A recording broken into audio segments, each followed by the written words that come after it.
Please help me bring out Debbie Scott.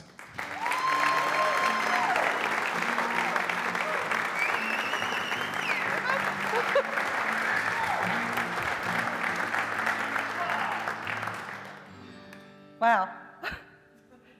I'm here. I'm doing this for my mother. Her birthday's this week. She wasn't very Marine-ish. And I'm going to stand up here and try to be the best fearless Marine that I can, even though I may not be. So,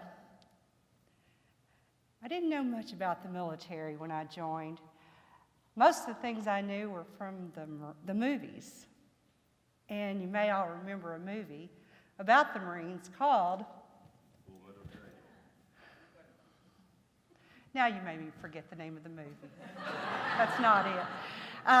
It's A Few Good Men. Right? Right. You remember the scene in A Few Good Men when Jack Nicholson is on the stand, right? Tom Cruise is interrogating him, and he loses his bearing. Did you know that in the Marine Corps that it's a cardinal sin to lose your bearing? Yeah. I'm trying not to lose my bearing. He said, and repeated, "You can't handle the truth," right? Well, there's some truths in life that you can't handle, right? So you spend your whole life trying to handle them. There are two truths in my life that I'm about to share with you I've never done in a setting this big. It's usually a one-on-one thing with the girl that I'm trying to help. I was abused as a child. And my brother was killed in a drunk driving accident. I needed to be fearless because my brother was my protector. He should have been the Marine, not me. But he wasn't here to make that choice, and I did have a choice. He didn't have a choice any longer. So I was going to live a life for not only me, but for my hero, my brother. He was my protector against all that drill instructor boot camp we started when we were 8 years old, right? So, okay, got the hard part out of the way. Debbie Downer is out of here, stage left. So, after he died, I pretty much walked around like a zombie. I had no one to protect me. My hero was gone. Let me tell you, my brother, he was the most popular guy in school. And the only thing I was known as is David's little sister. I was a wallflower. I was scared of life. And he was gone. So I had to figure out how to live life on my own, right? Where in the world? How's I going to fix this? So I drove around, not feeling lost, just lost. And I was like, okay, I've got to do something radical. I can't remain like this, right? So, typical Debbie style. I'm driving by, and I look over to my right, and there was a poster of Uncle Sam, and he said, "I want you."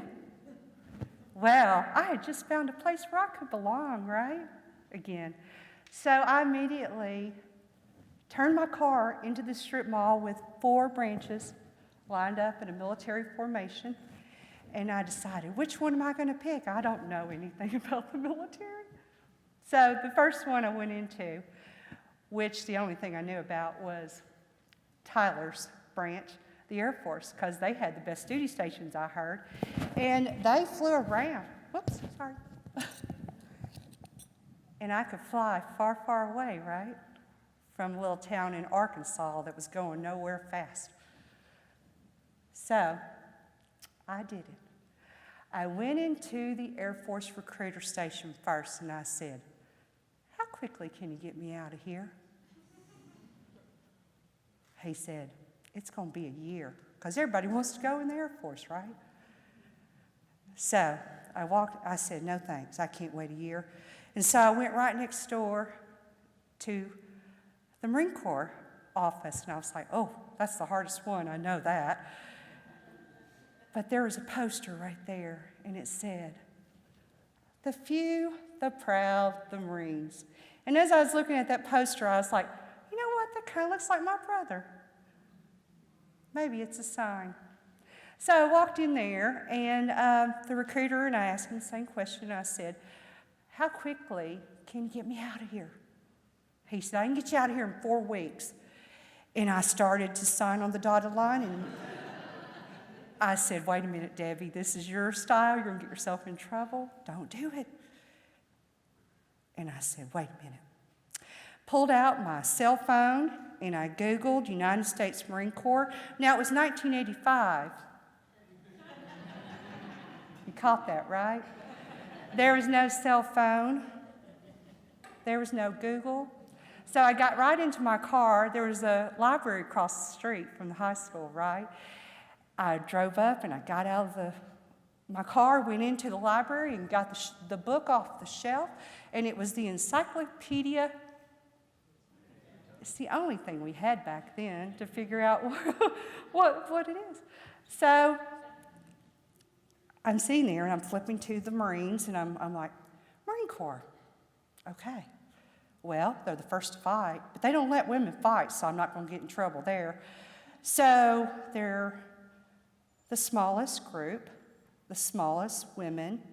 Hey, affirmative action, right? I'll get the best duty station with the best job.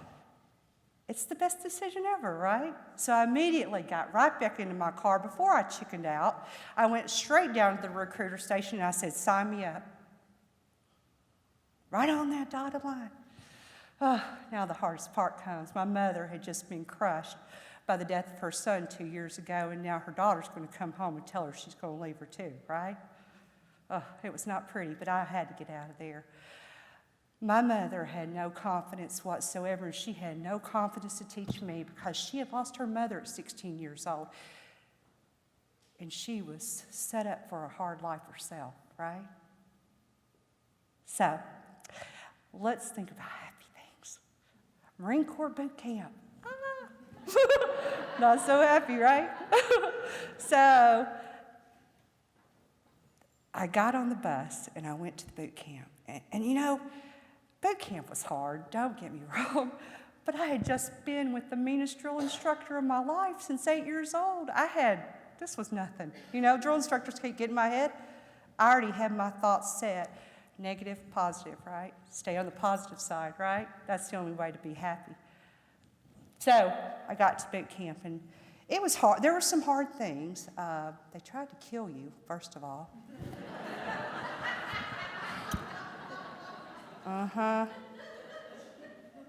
They take your whole platoon, and they put you in a gas chamber, and they teach you how it feels to suffocate. Yeah. You might be facing that one day on the battlefield if they ever let women go into battle, right? That's a scary place to be. Well, when I came out of the gas chamber, my drill instructor looked at me and she said, Recruit Wilson, that's the fastest I've ever heard anybody say their name, rank, and social security number. Of course, I wanted to breathe. The next thing they do is they decide to send you up on a 60-foot rappel tower. Jump. If you have fear of heights, you're not going to have fear of heights now, are you? And then if you're not scared enough, they're going to send you right back up to the rappel tower that you just jumped off of and make you walk down backwards off this big wall. Yep. And then if that wasn't scary enough, are you scared of drowning? Because they're going to throw you into a pool with all your equipment on. Yeah, they did that to us. I survived. I'm still surviving. Every day I wake up, I survive. So that leads me to, I'm going to fast forward to my duty station that I was stationed at. Now, this story's going someplace that you're not expecting. I wasn't in a war. I was only in a war in my mind, okay? So, everything I thought about in the affirmative action scenario in the library, believe it or not, it all came true. I got stationed at the best duty station in the whole Marine Corps. I got stationed in I got the best job in the whole Marine Corps. Now, mind you, I was a junior ranking woman Marine corporal at the time, and they selected me to be the non-commissioned officer in charge of the adjutant section at Marine Barracks, 8th and I, Washington, D.C. It was pretty cool, guys. I don't know how I did it. I didn't.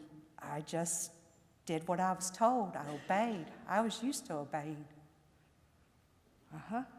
Don't question orders, people, especially if they're good for you, right?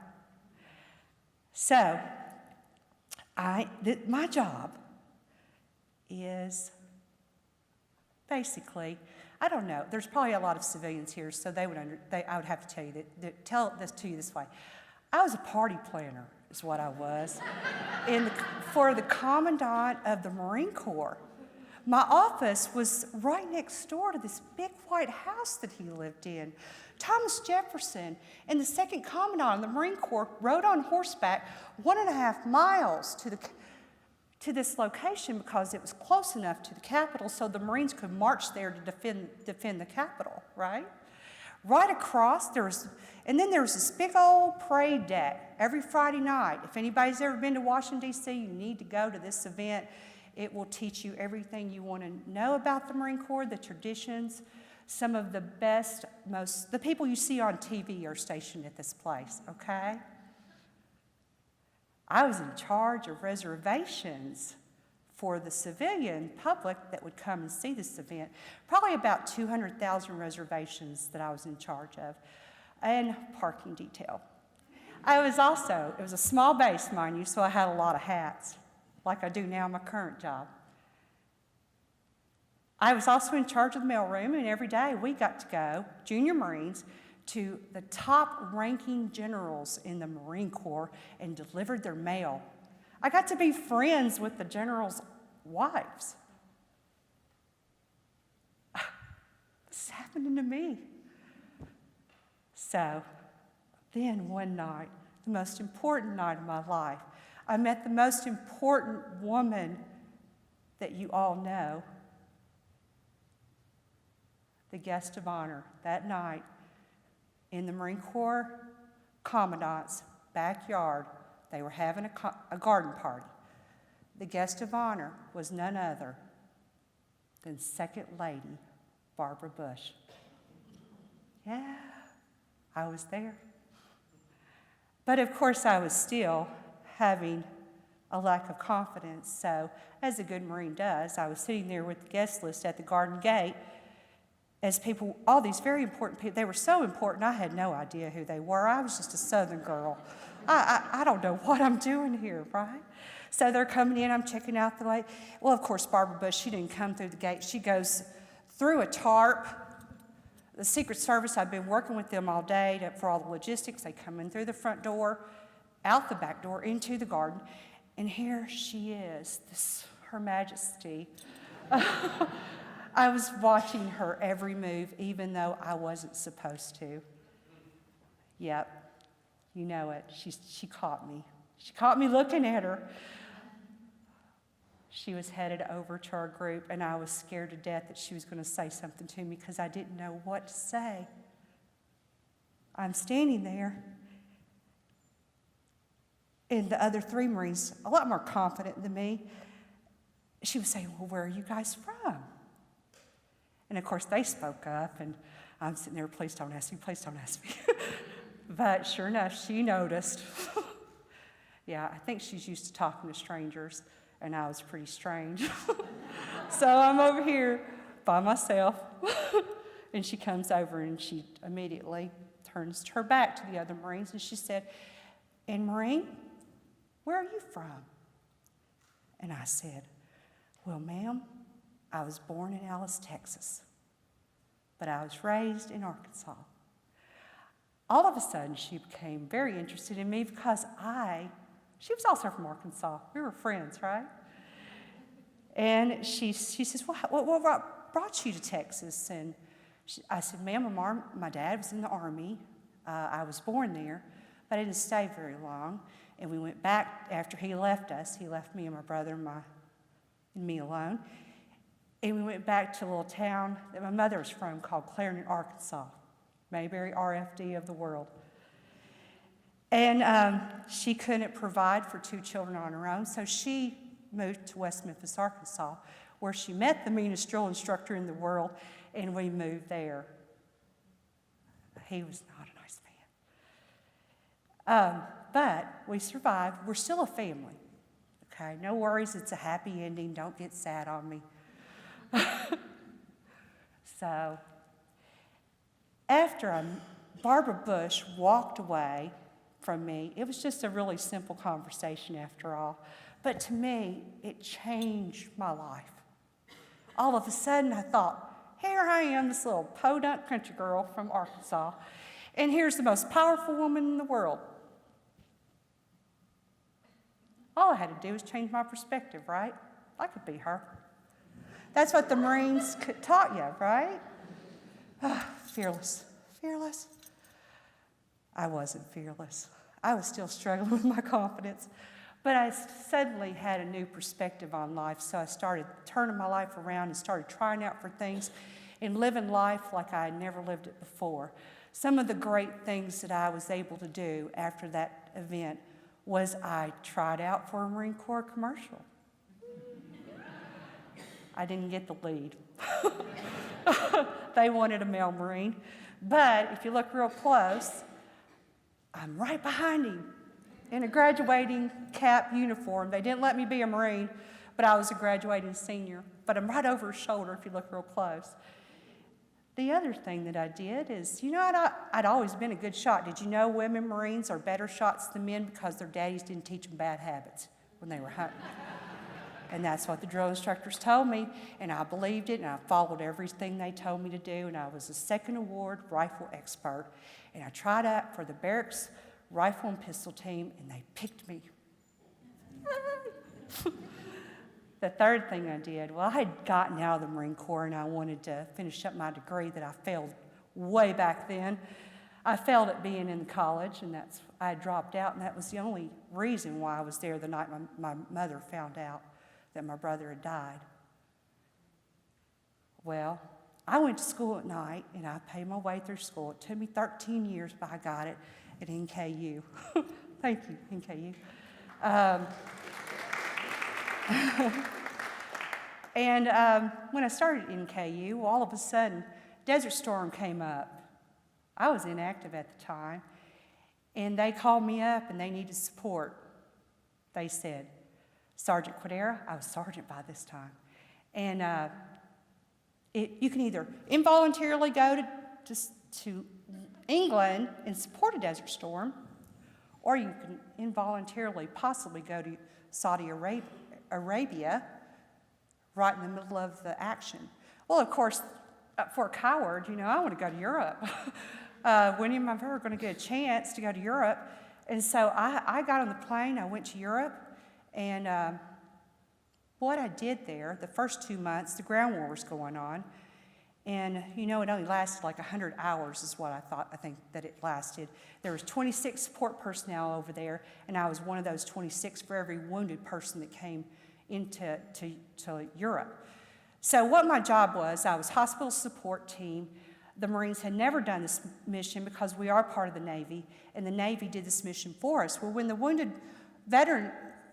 Marines would come in from the war, they would get off the plane, and my job was to be at the air hangar, which was very scary, folks. There was cots lined up, and I was thinking MASH, blood, guts everywhere. I was going to have to deal with this. It scared me. But, of course, that didn't happen. Everything happened in the air, right? There wasn't a lot of casualties, but I was there, and I was to greet the Marines. And so when a Marine sees another Marine, you're instantly family. Everybody knows that. Where's my family out there? Y'all here? Yeah. Hoorah. And I met the Marine, and I said, okay, don't worry now, I'm here to take care of you. I'll take care of your pay, I'll take care of your uniforms, and I'll make sure your mom and daddy are called, and I'll alert them right in how you're doing. That was my job. And 2 months the war was over, and then I was asked, everybody else went home, and I was like, can you come to London and help write the standard operating procedure for this mission? Because it had never been done before. And I was like, are you kidding me? I get to stay in a hotel in London? I called up my mom. I was like, Mom, come over. I think the tickets are cheap these days because everybody's scared to fly. Sure enough, she did. She came over and hung out with me in Europe, and thanks to Uncle Sam, I got to go to Holland, Paris, Belgium. I was living the life. Well, now that brings me to present day.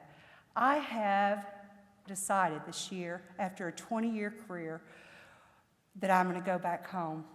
The place I always was afraid to go. There's a lot of ghosts there, but I'm brave enough now, and I have the confidence to go and go back and heal my family. And I'm going to do it if it kills me. So I just want to leave you with this. There's 3 things that helps me in this life. God, my faith. I clung to it. Number 2, the United States Marine Corps. I'm so, so proud to be a part of that organization. Your taxpayers' dollars are going well spent on me, so thank you. And number 3 was a little lady with blue hair that was not afraid to talk to a stranger, and that stranger was me, Barbara Bush. I hope one day I get to go to a garden party in her backyard. Thank you very much.